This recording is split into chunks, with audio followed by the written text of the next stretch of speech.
You're watching ChillyBoy Productions. I'm Larry, ChillyBoy Chillson, and this is my review for Heartstopper Season 2. Now, before we get into this review, make sure to go ahead and click that subscribe button down below so that you can chill with me on each and every one of my latest videos.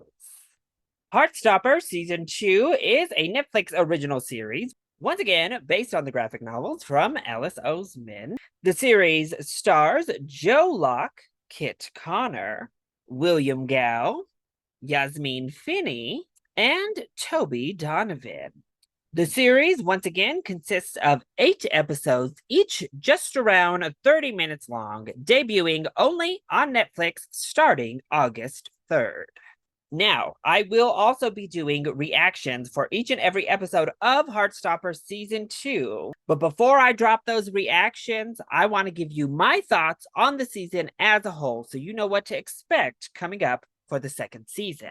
Now, if you watched my reactions to the first season of Heartstopper, you'll know I adored it. I fell in love with these characters.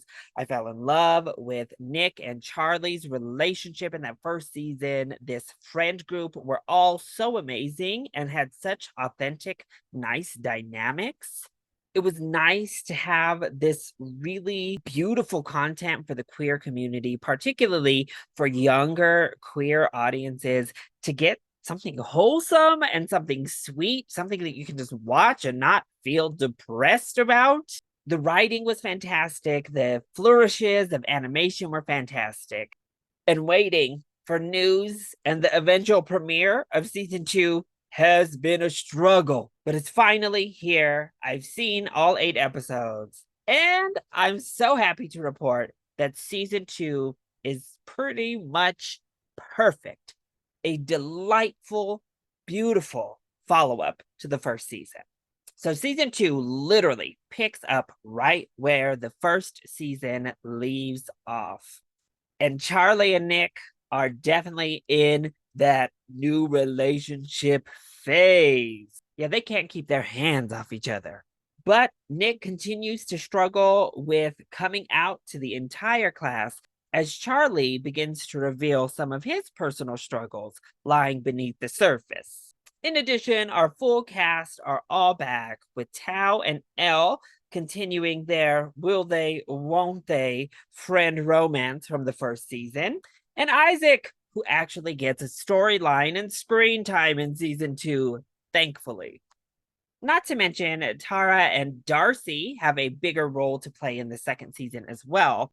And we get some more new characters added into the mix. Now, all of that to say, we don't take away time from our central focus of Nick and Charlie's growing relationship together, which does see some tests as we move throughout. We meet some family members we've not met before. We face some classroom struggles that we've not had to deal with in season 1. And we have a field trip abroad that, of course, brings about some hijinks. Now, I'm going to say it. By and large, them old bitter gays that hated season 1 because it was wholesome and happy, well, you're not going to like season 2 either, because most of the season gives us that same warm, bubbly feeling that the first season gave. There are a lot of wholesome vibes. The soundtrack is banging and super gay. The animation helps to transport you into this beautiful, ethereal headspace, which the cinematography does a great job of doing as well, because this season is beautifully shot. But I will say this, I think we delve into some deeper topics here in season 2 that include some real issues that still plague queer youth.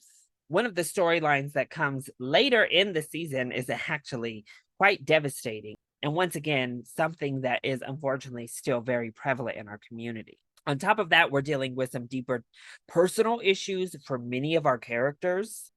And it continues to highlight how it's a struggle to come out, even if it feels obvious, even if it feels like it's no big deal anymore, even if the closest people to you accept you, there is still that struggle to jump that hurdle. So the season tackles a lot of things, but it's able to balance all of those very well.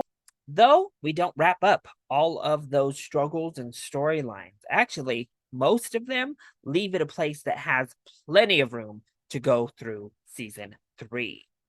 I do wish season 2 was even longer. I wish maybe we could bump up these episode runtimes a little bit, or at least give us 10 episodes for season 3. Come on.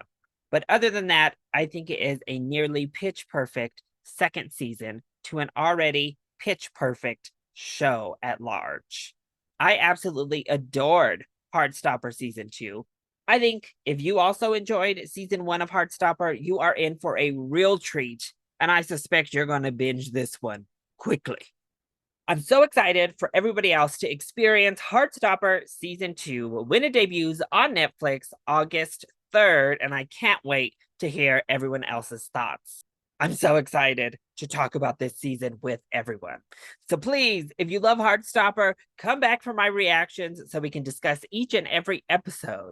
And make sure to leave all of your excitement down in those comments below. I love you all so much for your continued support. Mwah! Thank you for watching, and we'll see you next time. Bye.